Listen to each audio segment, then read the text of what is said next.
종교 개혁, 프로테스탄트 리포메이션이라고 부를 수 있는데, 이건 1517년도에 우리가 잘 아는 마틴 루터라고 하는 사람에 의해서 시작된 개혁의 운동입니다. 이 운동의 핵심을 말하라고 하면 성경의 권위, 그리고 하나님께서 은혜를 주시는 그 은혜와 믿음, 이런 것들을 강조함으로써 무언가 조금 잘못된 방향으로 가고 있는 것 같이 보인 중세 교회를 새롭게 하기 위한 변화와 변혁을 위한 그런 신학의 운동이다, 이렇게 정의할 수 있을 것 같습니다. 로마 캐톨릭 교회의 사자였던 이 마틴 루터가 베텐베르크 대학교의 교회 정문에다가 이 교회의 잘못된 방향에 대해서 95개조로 반박하는 반박문을 게시하게 된 것입니다. 그리고 이제 신약 성경 그리고 구약 성경, 이 성경을 독일 말로 번역을 함으로써 이제 성직자뿐만 아니라 모든 사람들이 하나님의 말씀 성경을 쉽게 접할 수 있고 또 쉽게 읽을 수 있도록 이제 만들어 주었습니다. 사실 루터가 종교 개혁을 하고 또 이렇게 반박문을 붙이고 이렇게 했다고 해서 이것이 막 아주 급진적인 그런 방법을 쓴 것은 아닙니다. 아주 강도 높은 그런 막 큰 목소리로 썼다기보다는 최대한 절제하면서 최대한 부드럽게, 그리고 온건한 방법으로 교회가 새로워져야 한다, 변화돼야 하겠다 하는 것을 이제 주장한 그런 반박문이기도 하고 또 그런 주장이었는데, 그런데 이제 이렇게 반박문이 나오게 되니까 그 다음에 사람들이 걷잡을 수 없을 정도로 이 소위 말하는 개혁의 운동이 불길처럼 막 활활 타 올라버린 것입니다. 이게 뭐 상상할 수 없었던 수없이 많은 그 반향을 불러일으키고 이 반박문 때문에 교회의 다양한 분야에서 새로운 변혁의 운동이 일어났다고 볼 수가 있습니다. 이것은 왜 그랬는가?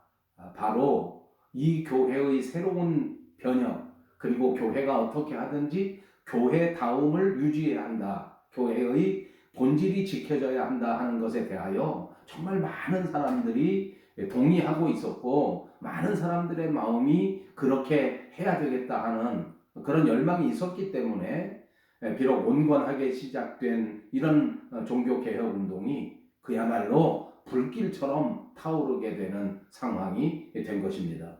그리고 난 다음에 우리가 잘 아는 유명한 존 칼빈이라고 하는 사람에 의해서 더 체계적으로 그리고 더 학문적으로 종교개혁은 자리를 잡게 되고, 이제 유럽을 중심으로 해서 전 세계적으로 이 개혁의 운동이 벌어지게 되었습니다. 칼빈의 유명한 제자였던 존 낙스라고 하는 사람이 이제 스코틀랜드에 가서 이 개혁 운동을 아주 철저하게 진행했는데, 그런 과정 속에서 스코틀랜드에 장로 교회가 생겨지게 되고, 그것이 오늘날 우리가 속해 있는 그 장로 교회의 시작을 알리는 그런 계기가 되기도 했습니다. 자, 이 16세기에 로마 캐톨릭 교회는 그들이 교리와 전통이 점점 인본주의화 돼 가고 점점 타락해 가고 이렇게 되니까 이런 것들에 대해서 아주 신랄하게 비판하면서 이거 바꿔야 된다, 여기 다시 개혁해야 된다, 이것이 이제 종교 개혁의 운동이라고 했는데, 이 개혁의 운동이 이렇게 불길처럼 일어나면서 결국은 로마 캐톨릭 교회와 개신 교회가 서로 분리되는 그런 결과를 가져오게 되었습니다. 이제 이 종교 개혁의 주요한 인물 가운데에서는 뭐 여러 사람이 있을 수 있지만, 그 중에서 말씀드린 이 마틴 루터나 또는 존 칼빈, 뭐 요즘은 그 불란서 발음을 해서 깔뱅 이렇게도 부릅니다만, 어쨌든 이 존 칼빈이나 이 사람의 영향은 정말 컸다, 이렇게 말할 수 있습니다. 이 칼빈은 기독교 강요라고 하는 책을 썼는데 기독교 사상에 대해서 이렇게 지대한 공헌을 하고 영향을 미치는 그런 책은 아마 전례가 없다 이렇게 말씀드릴 수 있겠습니다. 이제 유럽 전체에 이 개혁 운동이 펼치면서 이제 개신교회가 생겨지게 되고 이 개신교회의 신학은 점점 칼빈이 세워진 칼빈의 신학으로 이제 수렴되어 가면서 세워지게 됐다라고 평가할 수 있습니다. 이제 오늘날까지도 소위 개혁주의 전통을 고수하는 그런 신학을 이제 그것을 개혁주의라고 부르는데 이 개혁주의의 다른 이름이 칼빈주의라고 부를 만큼 칼빈이 개혁주의에 영향을 지대하게 미쳤다라고 평가하겠습니다. 이제 이 칼빈주의가 말씀드린 것처럼 개신교회 주류 신학이 되면서 유럽의 이제 개혁교회, 소위 Reformed Church라고 하는 교회가 이제 생겨지게 되고 이 개혁교회를 통해서 칼빈주의는 정말 큰 부흥을 이루게 되었습니다. 그리고 이제 다른 교회는 말씀드린 것처럼 스코틀랜드에서 시작된 이제 장로교회가 생겨지게 된 건데 이 장로교회도 처음 생겨질 때서부터 칼빈주의에 아주 뿌리를 두고 그렇게 시작된 교회라고 볼 수가 있습니다. 그러니까 장로교회와 개혁교회는 존 칼빈의 사상을 중심으로 시작된 개신교회 교파다 이렇게 생각하시면 될 것 같습니다. 이렇게 칼빈주의는 그때 당시에 정치, 문화, 경제, 사회, 복지 등등 근대 사회를 형성하는데 정말 막강한 영향력을 끼친 것으로 볼 수가 있습니다. 특별히 칼빈은 칼빈주의를 통해서 예배를 아주 중요하게 취급했는데 예배, 말하자면 예배를 드릴 때에 성경, 기도, 찬송, 헌금 이런 그 예배의 요소 그리고 이제 성찬, 그 다음에 세례 이것을 정말 하나님께서 우리 믿는 자들에게 부어주시는 은혜의 방도다. 또 이것을 은혜의 방편이다. 이렇게 부르고 이렇게 예배를 통해서 하나님께서 은혜를 내려와 주시는 것은 하나님의 말씀 성경에 아주 분명하게 계시되어져 있다라고 보는 것이 칼빈주의의 특징 가운데 특징입니다. 이것이 칼빈이 부르짖은 오직 성경, 솔라 스크립처라 하는 사상과도 부합하는 그런 결과가 된다라고 말씀드릴 수 있습니다. 또 칼빈 신학이라고 하는 것은 이제 언약을 중요하게 생각하는 언약 신학이라고도 부를 수 있습니다. 이 언약이라고 할 때 언약은 성경에 등장하는 이제 개념인데 하나님이 택하신 자녀들과 하나님과 맺은 약속 그것을 이제 언약이라고 부릅니다. 약속을 이루었을 때 그 약속에는 이제 반드시 지켜야 되는 그런 조건, 그런 의무, 조항 이런 게 있을 수가 있겠지요. 그 다음에 이제 의무를 다하지 못하면 약속을 했는데 그 약속을 지키지 못하면 그러면 자연히 그 약속, 그 언약은 이제 파기되는 것입니다.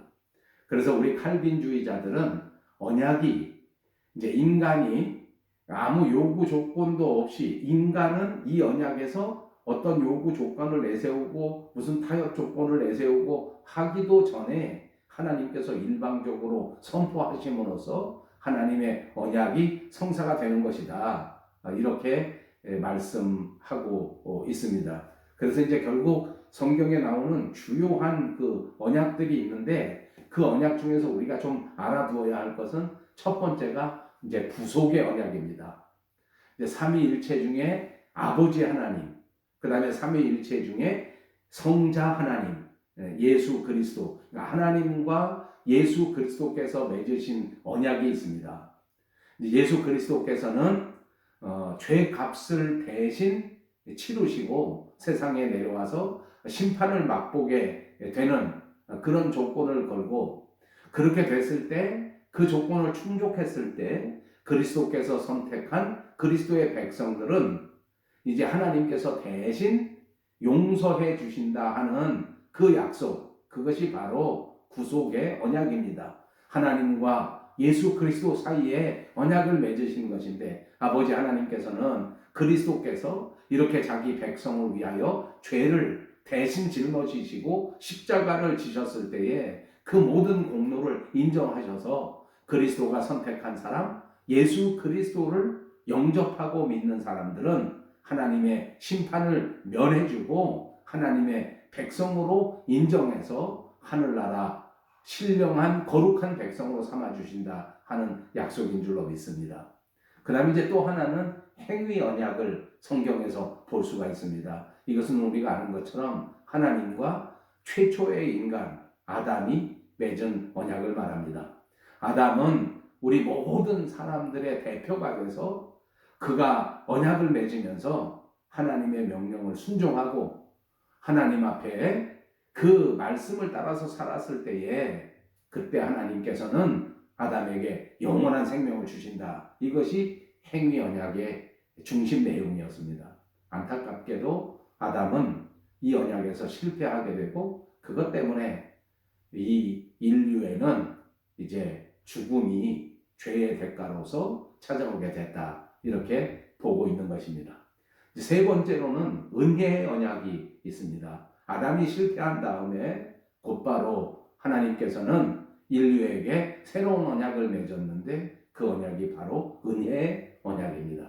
예수 그리스도가 구원에 필요한 모든 조건이라고 하는 사실을 분명히 깨닫고 유일한 조건이라고 하는 사실을 받아들이고 그리고 영접하게 되면 하나님께서는 그런 사람을 그리스도의 백성으로 삼아주신다 하는 그런 언약의 약속인 줄로 믿습니다. 이 칼빈주의는 이제 5대 교리라고 하는 것이 있는데 이 칼빈주의에 대해서 사람들이 많이 오해하고 있는 것 중에 하나가 칼빈주의는 인간의 자유로운 그 자유의지, 자유선택 이것을 완전히 봉쇄해버린다 이렇게 말하는 경우가 있는데 그건 옳지 않은 일입니다. 맞지 않는 말입니다. 칼빈은 우리 사람이 다 자유의지가 없다. 자유의지를 박탈당했다. 이렇게 말하는 것이 아닙니다. 인간에게 자유의지가 있는데 그 자유의지가 타락했기 때문에 자기에게 있는 자유의지를 가지고 하나님을 배신하는 의지를 그걸 시행해버린다. 하나님을 거절하는 그런 선택을 해버리게 된다. 그런데 이것은 하나님께서 은혜를 통해서 그 사람의 생각을 바꾸어 주시고 그 사람의 마음을 바꿔주시기 전에는 그때는 아무런 일도 일어나지 않는다. 이렇게 말하는 것이 칼빈주의의 핵심 교리라고 말할 수가 있습니다. 이때 종교개혁을 이루고 칼빈이 이런 주장을 할 때에 유명한 에라스무스라고 하는 사람이 있었는데 이 사람은 칼빈주의에 반대해서 인간이 스스로 어느 정도는 하나님을 찬성하고 하나님을 따라갈 수 있는 스스로 하나님을 믿을 수 있는 그런 마음이 있다. 그런 자유의지가 있다. 이렇게 이제 많이 주장하게 된 것입니다. 결국 이것은 후에 가서 칼빈은 전적으로 하나님의 은혜를 의지하고 하나님의 은혜가 없이는 구원에 들어갈 수 없다라고 말하는 데 반해서 에라스무스로 시작된 잘못된 사람들의 견해는 사람과 하나님이 서로 협력해서 구원을 이룰 수 있다. 사람이 스스로 자기가 노력하면 구원받을 수 있다라는 전혀 잘못된 교리에 이르게 되는 것입니다. 칼빈이 말한 5대 교리는 중심적으로 뭔가 우리가 한번 생각해 본다고 하면 우선 첫 번째 전적 타락입니다. 우리 사람은 육체의 생명을 가지고 있는 모든 자연인은 그 본성 자체가 전적으로 타락했다. 그 말은 다시 말하면 구원을 받을 수 있는 그런 근거가 없다는 것입니다. 여러분 구원을 받으려고 하면 우리에게 믿음이 있어야 되는데 그 믿음을 인간 스스로 만들어낼 수가 없다. 여러분 여기서도 오해하지 말 것은 나는 하나님의 은혜를 받지도 않고 믿을 수 있다. 예, 겉보기에는 믿는 것처럼 보여집니다. 그런데 여기서 칼빈이 말하는 것은 정말 구원에 이르는 참다운 믿음을 말하는 것입니다. 우리가 구원받을 수 있는 참다운 믿음은 하나님이 우리에게 주시지 않으면 우리가 스스로 어떻게 해서 어떤 방법을 써도 얻을 수 있는 것이 아니다. 스스로 만들어낼 수 있는 것이 아니다. 아무도 예수 그리스도가 아니고는 진정한 믿음을 가질 수가 없다. 이것이 칼빈의 교리입니다. 또 두 번째로는 이제 무조건 선택이라고 하는 교리가 있습니다. 참된 믿음은 이제 하나님께서 주셔야만 가질 수가 있게 되는 건데, 하나님이 누구에게 이 참된 믿음을 주시느냐 하는 문제입니다. 이것도 하나님의 무조건적인 선택이다. 우리 사람이 무슨 예를 들어서 주일날에 꼭 교회를 빠지지 않는 사람, 11조를 2번 이상 빼먹지 않은 사람, 이렇게 조건을 붙여가지고 하는 것이 아니라 하나님의 전적인 선택에 의해서 구원받는 믿음, 참 믿음을 얻게 되는 것이다 라는 교리입니다. 세 번째로는 제한적 속죄인 것인데, 이제 무조건적으로 선택을 받은 사람은 결국 은혜의 언약 안에 들어가게 돼서 하나님의 백성이 되게 되는 것인데, 예수 그리스도의 속죄의 실현은 이렇게 하나님 앞에 선택받은 사람에게만 이루어진다. 이것이 제한적 속죄입니다. 이것도 많은 사람의 반대에 부딪혔습니다. 하나님이 살아계신데 세상에 있는 모든 사람을 구원할 거 아니냐. 말로 설명하고 여러분에게 전부 다 이해하게 만들어 드릴 수 없지만, 안타깝게도 그 권한 자체가 하나님에게 있는 것입니다. 하나님이 선택한 자만이 마지막 때에 구원받는 것이지, 여기 있는 모든 사람들이 무조건 저절로 구원받는 것이 아닙니다. 이것이 칼빈의 교리 가운데 아주 중요한 부분이라고 생각합니다.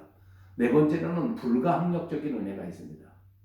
요한복음 6장 37절에 보시면 예수님께서 말씀하실 때에 아버지께서 내게 주시는 자는 다 내게로 올 것이요, 이렇게 말씀하신 적이 있습니다. 하나님이 믿음을 주시기로 작정하신 그런 사람들은 누구든지 다 예수님에게 오게 되고 예수님을 믿게 된다. 이것이 구속의 언약과도 이제 연관이 되는 것입니다. 마지막 다섯 번째의 교리는 성도의 견인입니다.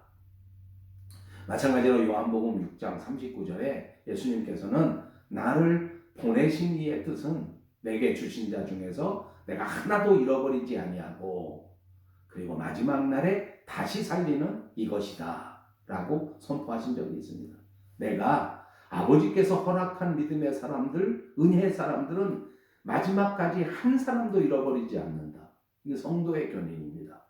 그래서 예수님께서는 반드시 우리 마음속에 믿음이 있는 자들을 붙드셔서 마지막 때에 반드시 구원받을 수 있게 만들어 주신다. 이것이 성도의 견인인 줄로 믿습니다. 이제 마지막으로 종교개혁을 생각하면서 종교개혁자들이 부르짖었던 5가지, 흔히 우리가 이것을 five sola라고 부릅니다. 5가지 오직이라고 하는 표어가 있었는데 그 슬로건을 한번 생각해 봅니다. 첫째는 오직 성경입니다. 여러분, 종교개혁의 핵심을 한마디로 말한다고 하면 오직 성경입니다. 우리 교회도 여러 가지 가치 가운데 가장 중요한 가치 하나만 꼽으라고 한다고 하면 저는 오직 성경이라고 하는 말을 꼽으려고 합니다. 오로지 성경이 하나님의 말씀이다 하는 것은 우리 신앙의 출발점입니다. 가장 소중한 것입니다.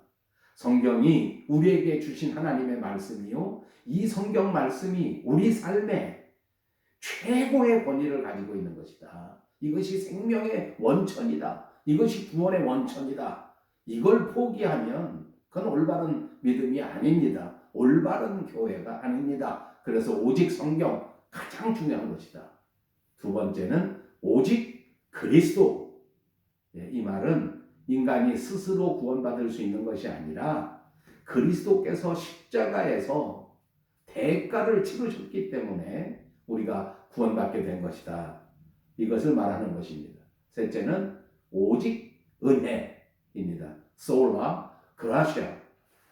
구원에 필요한 이 믿음은 하나님께서 주시는 은혜로만 얻을 수 있다라는 말씀인 줄로 믿습니다. 또 네 번째는 오직 믿음, 소라 피데.